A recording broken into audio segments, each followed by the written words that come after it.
What's going on, everybody? Welcome back to another episode of the After Hours podcast. This week, I brought on a gentleman who is in the real estate industry. His name is Steven Rivera. Steven, I appreciate you taking the time to come on today, man. Absolutely, man. I appreciate you having us. And course. anytime, man. Anytime I could get time with you and Come just on. talk real estate and talk about life in general, man, I'm here for you, brother. No, I appreciate it, man. I'm honored for you to be here. Why don't you give the audience a little bit of a background about yourself, kind of how you got into the real estate industry? I know you've dabbled with both sides of the business, and, Yep. give us some insight on, kind of how you got here, to the point where you're at in your career now. Sure. So started in real estate in general about 8 years ago, right? And wasn't sure where I wanted to go within the industry. You started on the real estate side or the mortgage side? Started as an investor first and foremost. Okay, started out as an investor, fix and flips, buy and holds, right? And I'm not your average real estate agent, not your average loan officer, nor am I your average investor, right? My story is a little bit different than most. Whereas I came in as a full-fledged investor prior to being licensed as a real estate agent, being licensed as a mortgage loan. It's normally the other way around. People want to get into Exactly. real estate. Once they get into our business, then they realize, holy shit, I want to invest in real estate because that's where the real money is. Not that there's not real money in what we do, but most people, I feel like their dream is to eventually get into real estate investing. and build a portfolio. So for you right? to start there and then get into this business, I'm sure you saw an opportunity by, I guess, doing those projects yourself, that if you can maybe control everything, makes it much easier, for the transaction for all parties. So that's awesome, for you to start on that side of the business and then decide to get into, kind of what we do. Yeah, and it also forced me to fall on my face a handful of times, right? It also forced me to truly be in trial by fire, right? Because I think a lot of times people come into either as a real estate agent or as a loan officer. A lot of times you come in under somebody or you know somebody in the business. I didn't know anyone. No, anyone in the business. and you do because you do everything on your own. I've never seen you with you're what they call an entrepreneur. That's something else I wanted to talk about. Like you were saying, you do everything pretty much on your own. Yep. You have a team that you work with on the real estate side. It's awesome to see all of the stuff, and like I said, you starting on that side of the business, and then now getting into like you said 8 years ago, which is kind of when I got into the business. It's just a recipe for success, in my opinion. You're an expert on all avenues of, I call the mortgage business the real estate business, because everything we do coincides with each other. No doubt about it. For you to be an expert in all parts of what we do is really unbelievable. I commend you for that. I appreciate that, and clients, customers, business partners, right, of mine, truly, I believe, value that tremendously because at the end of the day, if we have any sort of problem that arises, right, typically I'm able to step back and respond with a clear head and also with the tools. With experience. 100%, right? So, and the reason why, getting into all sides, right, is because I wasn't sure where I wanted to go, right? I didn't have that clear path, right? We've always had that thought. I've always thought about all ends of the business because I see so much opportunity on all ends of the business in what we do, on the real estate side, on the mortgage side of things, and even myself on the investment side. I've dabbled with some buy and holds, and the same as you. And again, to be knowledgeable and to actually be leading by example, because I feel like a lot of these clients we deal with, when you can speak from personal experience, from our standpoint, doing business with a new client or with somebody you're doing business with, I feel like it just makes that relationship much more. That relationship is solidified once they know that you come 100%. from a background where you've done it yourself and you're in the business. So, Well, let me ask you this: would you want to work with an agent or even a loan officer, for that matter, who has never bought a piece of real estate in their life? when you look at it from a personal standpoint, you would have to say no. Once you get to a certain point in your career, For sure. I'm sure there's always a time where the gentleman's good on the phone. He's a good salesman. He's likable, and everybody that works with us at our company, you have to be likable and do right by your clients, or you're not going to be with the company. So Sure.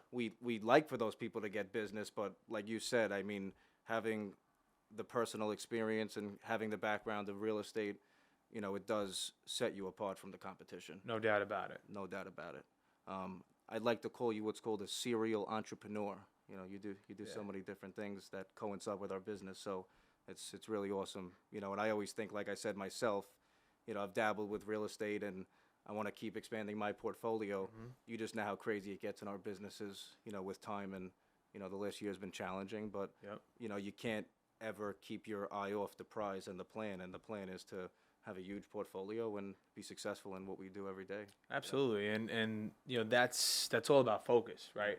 At the end of the day, if you're not truly writing down your goals, you don't know where you're headed, right? You have to have some sort of ultimate goal and then a system and a process to get there. Exactly. Right? And you keep tweaking things as you go and you figure it out. No doubt about it. And without that, how are you gonna potentially get to that 1,000 door portfolio or whatever your ultimate goal is? I agree. And like you said, this business could take you in a whirlwind of different places, but as long as you have that goal in mind and you're getting there closer day by day, step by step, then you're winning every day. 1,000,000%. Right.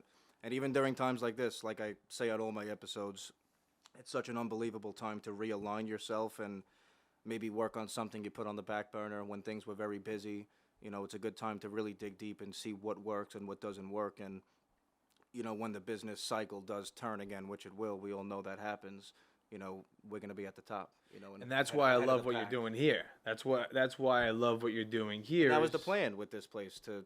I feel like we've all been talking about it for so long, doing, I've been on social media, not the way I always wanted to be once I realized how important it was 2 years ago, I'd say. But I dabbled with it. I would post. I hired a couple companies to post, and I was never consistent like we're starting to become now.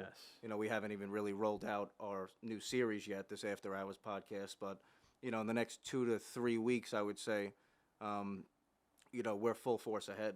And we realize as an organization, not just my team, how important media is, and how in 3 years and 5 years and 10 years, whether it's recruitment or a client just typing in your name on the internet and then you pop up and now you're reputable, because that client sees our background and who we are. It's almost like you're sitting face to face with that person. So we're not going to get left behind from that standpoint, because I feel like we are behind. Sure. But now it's time to catch up and get ahead of the game and realize that no matter what market we're in, no matter how challenging things get, this has to be a part of our business. No doubt about it. It has to be a part of our business. And when you're doing it every day and you're creating a habit around that, right, it's impossible not to do it. You can't just focus on this. I feel like a lot of us sometimes get caught up in wanting to be movie stars. But it's not so much about that. And, I've talked about this on a couple past episodes where I feel like people always knock the social media thing. And even I used to make fun of social media. I was never a big fan of it personally. But once I realized that I needed it in my business, I had to, put the gas to the pedal to the metal and go forward with it. Like even followers, I'll give you an example. People knock, oh, why do you care about followers and, views and X, Y, and Z?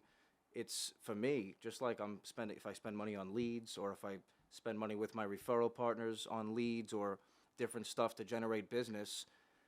Part of your KPIs. Exactly. That's part of your KPIs is what you're tracking. Exactly. X amount of people view my stuff. Out of that amount of people, whatever the percentage is that are going to convert into a lead or a deal, it's adding to my conversion ratio, in my opinion. It's upping my opportunity to convert a person to get a mortgage, which is what we come to work for every day. So the more views we can get, the more followers we can get. The reason we're so focused on that and doing it the legitimate way is because we know that gives us an opportunity to eventually, whether it's a deal, a referral partner, recruiting loan officers, it really it's going to set us apart from our competition, because people have definitely taken their foot off the gas, I'd say, this last couple of months. And we're putting our foot on the gas. So I love it. I love it. And there's no other option. Yeah. There's really no other option. And like you said, I mean, consistency with this and anything else is key. Right. So, I mean, what are you currently doing to make sure that this is something that is a priority for you in your business? Like, what does that look like on a day-to-day? Yeah, and that's the challenge. And I'll be completely honest. These last 2 months, we've had so much going on in the industry, Yep. that I haven't been able to focus on the media the way I would like to. But I'd say, like I said before, in the next 2 weeks or so, I finally have enough to roll out our new company, Mindset Media. My new podcast, the After Exciting. Hours podcast, is going to be rolled out as well alongside, this company. And then my business plan, realistically, is in the next couple of months, once this center is up and running, where's the next location? Whether it's down south, out west, out east on the island, we're going to look to expand this business and provide value to everybody in the industry, not just our team. So that's the plan. And, sometimes good things take a little longer than expected, so I just have to, like you said, just keep your eye on the prize and keep pushing forward. And even though it took a little longer than expected, we're right there. And, once we're rolling, I know that we're going to get to where we want to be. Love it. We're going to put the work in. So, but something else I wanted to speak about, going back to being on the mortgage side and the real estate side for you, is there particularly one that you like doing more, or do you enjoy both? I know they all coincide with each other. Sure. You said you got into the business not really, you just like the real estate industry, so you didn't know which one you wanted to dabble with. Sure. Is there one that now you could say you actually like doing more, or is that really not a thing? You just love the industry in general? I love the asset, Yeah. right? I love the idea that real estate can build wealth both immediately in some aspects Yeah. and also over time, right? So that's what I truly fell in love with, is the fact that I can help, let's call it 500 people a year potentially, Yeah. right? Maybe even beyond that, to be able to, number one, build wealth through real estate, Right. and number two, find a place that they can call home, right? And create their family memories and dynamic around that, right? So that's what I fell in love with, right? I fell in love with that idea. I didn't fall in love with Mortgages or or open houses for that matter, right? I fell in love helping with the people. idea of Yeah. helping people Yeah. and creating these memories for people I and, could say the and same an experience. thing. I could say the same thing. Right? Because I feel like even when people negotiate this bank got, a quarter point better on the Yep. interest rate, our first intention is to always, do right by the client. Sure. When our business became so regulated these last couple of years, there are those people who still their intentions might not be right, but that's not even allowed in our business anymore. Yep. So, I could speak for myself and my team. All my loan officers are always taught the right way. Do first by the client. Money comes over time. Build a volume-based business. You're not going to earn, you're not going to retire off one client or one transaction. Sure. Build up a book of business, get out there, build your brand, and build up enough business where that's where you'll start to make the living that we all, get into this business to make. So that's what I love about, what we do. But, like I agree with you. There's really not, even me, even though I'm on the mortgage side of things, I love every aspect of what we do. The real estate business, the investing side of the business, and the lending side of the business. And even the commercial world, which I'm, starting to dabble with a little bit. We have a commercial loan officer on our team. It's not really our world, what we do, so we don't like to focus on it, but it opens up opportunity, even having those conversations with clients. Maybe they have a residential property, whatever the case may be. So, we're starting to really become experts at all facets of, Love it. what we do in this business. So, And it's important. something else I wanted to talk about, because I know it's hard, especially as an entrepreneur, and being self-employed, in our businesses, how do you start your day? What's something that wakes you up in the morning and pushes you to put in the work that that we have to put in our businesses to be successful? Yeah, it's a Do you great have a routine? Like, do you have a routine in the morning, or what? Great question. I mean, morning routine for me is a aspect of my day that sets up the rest of the day and the week for that matter, right? There's times where, of course, I'm not going to have the perfect morning, right? But you always, and listen, you always try to get better every day. Right.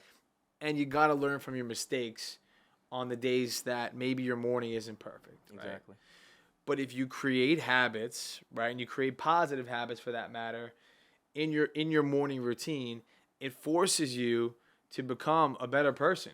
It's true. It forces you to become a better business person. Yep. It forces you to become a better father, a better husband, right? Because it gives you, number one, my morning routine typically starts, I typically wake up at 4:45 in the morning, right? Where I'm at the gym by 5:15, right? And what the gym does for me is it clears my mind for the rest of the day. It gives me, make sure that, hey, look, at the end of the day, I'm not worrying about hitting the gym at 5 p.m. I know that the first thing I got done is the gym. Right. Of course, I brush my teeth beforehand, and I wash my face. But after that, right? I'm in the gym, and I make sure that that's not the last thing I'm doing. That's the first thing I'm doing. Yeah, of course. Right, and it kind of goes back to making your bed, right? Right, You make your bed is the first thing you do every day, Yeah. right? Muscle memory. 100%. And if you could start making your bed every day, and you can make that a habit, why can't you go to the gym every day? Yeah, you're right. Right? Yeah, it might be a little bit more effort, but it sets you up for success throughout the rest of the day. One of these years, I'll make it to the gym. I've been saying for 10 years. I start, I stop, I start, I stop. I've joined every single gym that there is available on Long Island, and eventually I will continue. I love it. I got to get, it's something that's You'll get there. I've been thinking about it. I was always an athlete. I played different sports growing up, but something about being in that gym consistently was always a challenge for me. And for me, it was never easy either, but I joined F45, which is functional 45. I'm in and I'm out in 45 minutes. That's it. Right? That's all you need. Though, I know, and I'm able to time block that, right? When I used to go to LA or I used to go to any of these gyms where I had no direction, I had no real system, no process, I was going into the gym. I would potentially be in there for 2 hours, sometimes more than that, right? And how much time are you actually wasting, right? Not being efficient and not being, effective. Right. Where I'm in the gym for 45 minutes, I am not stopping, right? I'm in the gym. I know exactly what my goal is. I know exactly what I'm here to do, and that's done in 45 minutes, and I'm on to the rest of my day. Yep. I get home, It's definitely the right way to start the day. I shower, right? Within that shower, I make sure I get a good cold. The end of my shower is ice cold. Yeah. Wake myself up. I'm meditating, right? I'm getting a quick meditation session in. It doesn't need to be 45 to an hour. No. It could be 10 minutes. Yep. Right? But again, it's muscle memory. Yeah, and mental clarity. 100%. Which is so important. Right. For anybody. And so many people lose sight of that. They think like this has to be this extravagant meditation session where you're playing this music and you're putting out essential oils or anything like that, but it doesn't have to be that, right? It could be something as simple as sitting down and just not thinking about anything, or thinking about happy thoughts, or just talking to yourself for 5 to 10 minutes, but do it every day. Right. Don't skip a day. Consistency. 100%. No matter what What are you consistent about in your business that helps you get to the next level? It's the same thing. Yep. Right? It's true. 100%. And I know for us, consistency is key. Doing the same routines that lead to being successful. That work. Life, right? business, no matter what it is, things that And if it works for you, you're going to continue to do it. And how do you multiply it if it works for you? That's just How do you get to that next level now? Right. It's building another habit, but making sure that habit number one is staying consistent, right? The biggest thing is people think they have to create 10 habits at once or 3 habits at once. Start with one, right? If you can't read for 30 minutes or you can't go to the gym for 45 minutes, what makes you think you're going to be able to do both at once? Yeah, exactly. I agree. So start with one, right? Make sure that you're doing it. We use the 66-day, right? 66-day habit creator, Yep. right? And if you can't do it for 66 days in a row, it's not a habit, right? It's true. Yeah, I've definitely heard that before, and that's the biggest challenge people have is actually starting and continuing, on whatever they're doing. So that's the challenge I've had with the gym. So there you go. Eventually, I figure things out. Well, I'll hold you accountable. I will definitely. I need to be held accountable for that. So, listen, something else I wanted to go back to on the business side, because I think it does have to do with consistency, which we were just talking about. Is running and we talked about this briefly, running your multiple businesses, running your real estate business, being in the mortgage business and running your investing business, how do you juggle, and you're an up-and-coming father, in the next couple of days, so I hear, congratulations. I appreciate that, to man. Thank you. and your family. 2 days. I don't know when this is going to be I had aired. a guy made it on his podcast. I don't know when this is going to be aired, but I'll be a father probably by then. So It's a blessing. yeah, man. Congratulations. I'm so excited. So excited You for plan the on family. juggling everything, with You know what? with life, with the businesses, with your routine. It's having good people in your life, right? And surrounding yourself with good people. And also having that strong routine that helps you to create space around you, create mental clarity, and to be able to have time where you time block. If you have a great wife, right, you have a great team in terms of your business, Right. it's very tough to fail because they're going to hold you accountable as well. They care as right? much as you do. 100%. Yeah, of course. And my daughter's going to hold me accountable. Right. You best bet, right? Yeah, she is. Yeah. And as a father yourself, Yeah. you understand that, course. right? So creating a system and a model that works, In life right? and in business. I mean, Gary Keller talks about it all the time, right? And Gary Keller is one of the best to ever step into the role of a real estate mogul, Yeah. right? And a real estate entrepreneur, right? He understands how to create a system and make that system work day in, day out. And when the market gets tough, he shifts, he pivots. That's it. You have to pivot. That's one Right? of my favorite words, pivot. When things get challenging, what am I pivoting to? Not into a different business, but whether it's your model, whether Yep. it's how you generate your business, or whatever the case may be. When things get challenging, you have to pivot. And that's why we're here, right? Right. If business was like it was, let's call it 2 years ago. I mean, I don't even know what 2 years ago was at this point, but Might even be longer than that now. yeah, It's right? Yeah, it's 2023, Yeah. so yeah, it's almost 3. Yeah, it's like 3 years ago. so let's call it COVID started. 3 years, right? If business was that booming, right, forever, we would never have to make these shifts, right? We would never have to do things differently. But you know what? Then relationships don't become as important, Right. You lose sight of relationships in a market that it was in 2020, right? I mean, for you, we were so busy at that point, and I know insane. you were too, Yeah. right? You didn't have time to think about, damn, I haven't reached out to that realtor. I haven't reached out to that attorney who gave me 3 deals last year, Right. because I'm so inundated with business and moving things forward, right? But these are the times that make you appreciate that and put your priorities back in check. Like I said, right? realign yourself with the right people. 100%, Yeah, of course. right? 100%, because like you said, there are people, that give you business, or people that you've done business with, that when you are so busy during a time like that we witnessed during COVID, you don't necessarily pay as much attention to those people as you should. Sure, you got to pay homage, man. You got to pay homage, right? You have to. And it's important, because then why are they going to send you that next deal? They're not. No. They're not. If they don't get treated the way they deserve to Yep. be, they're definitely not. You They're gonna got find to somebody make else. them value you again. It's no Right. matter what it is, there's got to be value on love both it. ends. Another thing I wanted to kind of dive into is your opinion on where you see.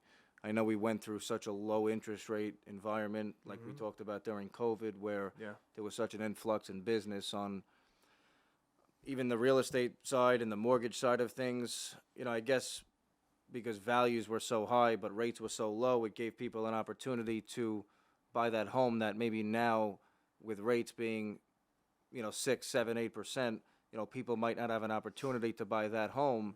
What do you see happening over the next couple of years, or in the next 4 to 5 years, with the real estate market, with rates?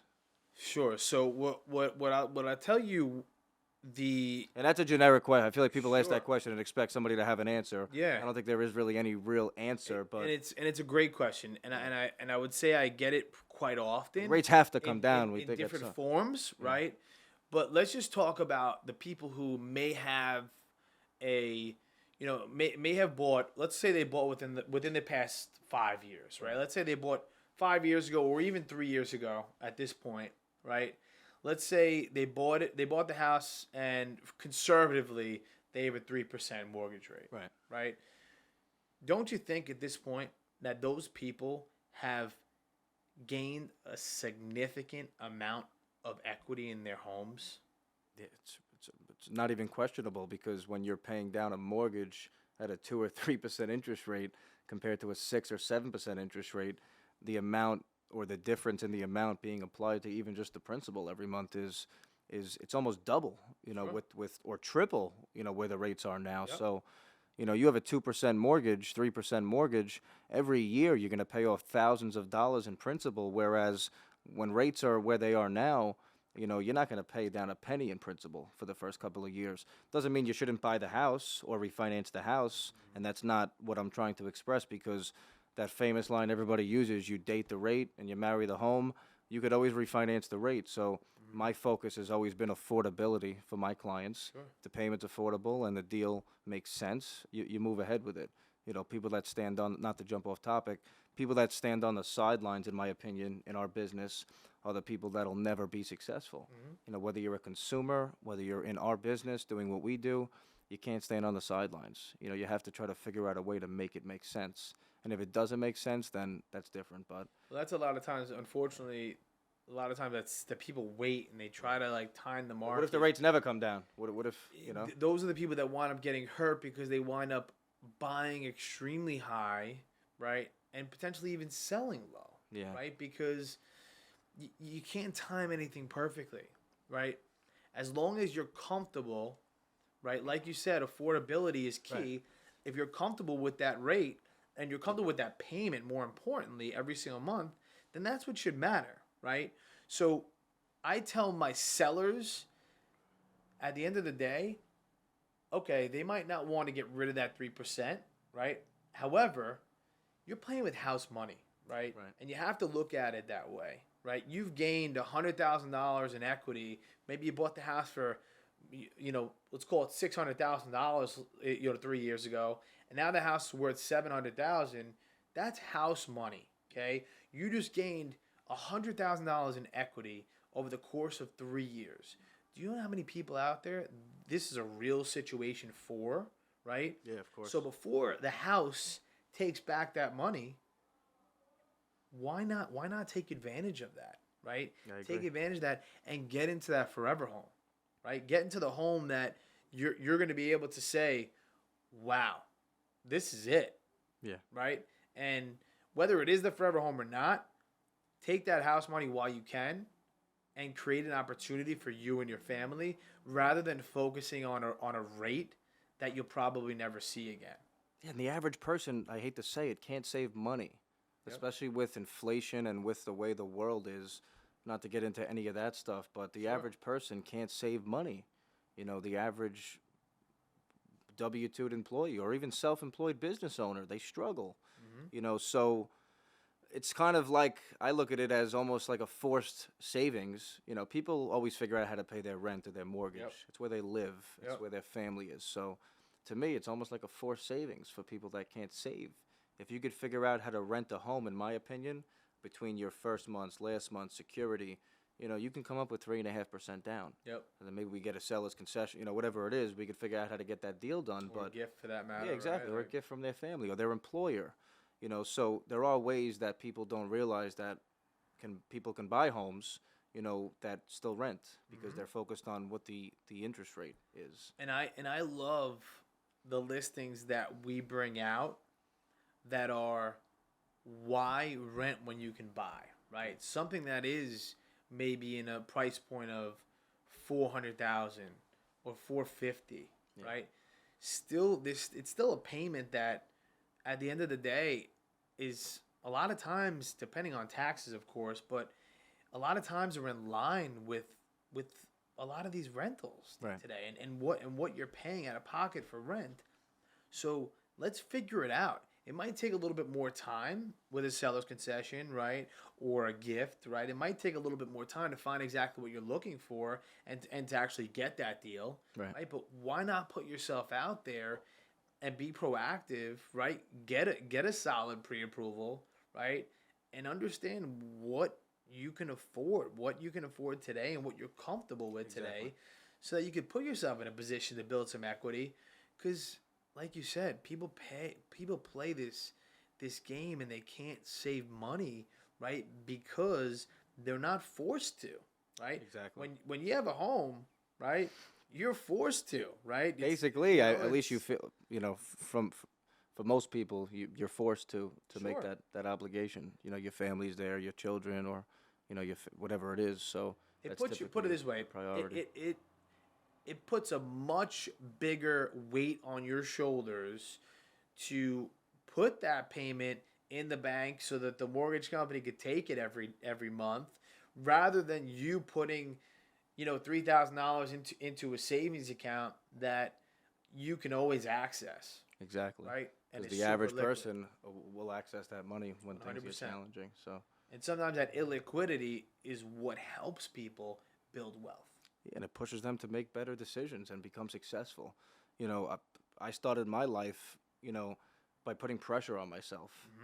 I'm not saying that's the way everybody should start, but I truly believe if you have no pressure on yourself to be able to come up with that bill or make that payment or have that responsibility, you're probably never going to get to the point where you can comfortably be in that position to live that life that we all want to live, because you have to have pressure. When you're 20, 21, 22 years old and you're living at home and there's no responsibilities besides coming home every night and staying out of trouble, eventually you have to get to that point where you put some financial pressure on yourself. I tell all my guys, don't be irresponsible financially, but you have to have some sort of pressure on yourself to help drive you to become successful, or else get a job that doesn't make your hair gray and that keeps the nerves down. Because even though I love what we do, we all know that this business does get a little stressful. You're dealing with people, that have personalities, and you have to make sure that you're keeping them calm. They're buying a home, and you have to be there for them, no matter what happens. So it takes a lot, for people like us to stay even keel and be that person to help guide those people through buying a home or refinancing their home, because, those things get challenging. So Yeah, and anything worthwhile, right, is going to create a certain amount of stress, Right. right? But it's how you deal with that stress. exactly, that's how Right. you deal with it. It's how you deal with the stress, and it kind of goes back to what we spoke about earlier: is your routine and your habits around those things, Right. right? A lot of people in this industry, tremendous amount of stress. All they're doing is they're going out, having these crazy dinners and maybe going out and drinking a ton, Yeah. right? And it's very easy to lean on that. And I'm not a drinker. This is casual on the Yeah. podcast, so I don't want people to get the Oh, wrong man. idea. No, I love it, man, and I love having I love having a drink here and there, No, and I'm- and I think it's important. I think it's a great social aspect of the business, Right. right? But again, right, it's important not to rely on a habit of that, No, right? of course not. And I Right. feel like a lot of people do in our business act that way for whatever reason. They party a lot. They spend their Yep. time out a lot, and you got to have that time in the office. Making your brain work. And implementing the habits that you need to implement to be successful and to help other people.